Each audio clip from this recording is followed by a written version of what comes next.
Senator Usakos. Senator Gold, Food Banks Canada 2024 report card shows that almost 50% of Canadians feel financially worse off compared to last year, while 25% of Canadians are experiencing food insecurity. On top of this, Food Banks Canada reported that the cost of living has become so high that food banks have seen a 50% increase in visits since 2021. As a result of all of this, Food Banks Canada downgraded the Trudeau government's grade of D to D- in 2024. And Senator Gold, listening to your answer to Senator Plett's similar question yesterday, it's clear the Trudeau government is getting their poverty stats from Westmount and Club Med. Because after 9 years of Justin Trudeau, millions of Canadians are struggling to keep their heads above water. So what does Justin Trudeau do, colleagues? He hikes the carbon tax, again, this time by 23%, driving up the cost of food and gas. Senator Gold, why doesn't the Trudeau government just do some common sense, conservatives suggested policies and put a pause this summer on the carbon tax? Give Canadians a break. Senator Gold.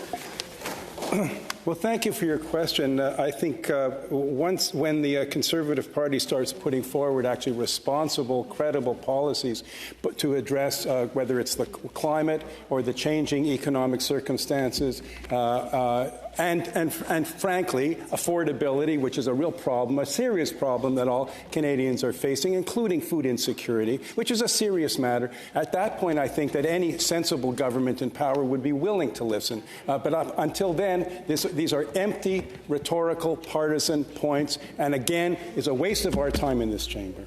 Senator Usakos. Senator Gold, we give suggestions, we give you the path forward, you refuse to take it. Cut the carbon tax, give Canadians a break on gasoline and food prices. It'll bring down the cost of living, it will reduce poverty. Try it, it's very simple. We've been talking about it to everybody willing to listen.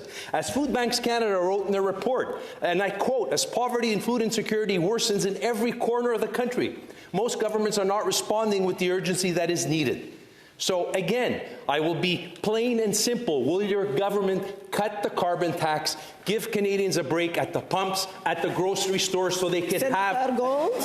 Senator Gold, merci. The government does not have any intention of cutting the carbon tax or the price on pollution. It will continue to provide and offer serious responses to the dilemmas and challenges that Canadians are facing, and it will continue to do so for as long as it's in its position of government.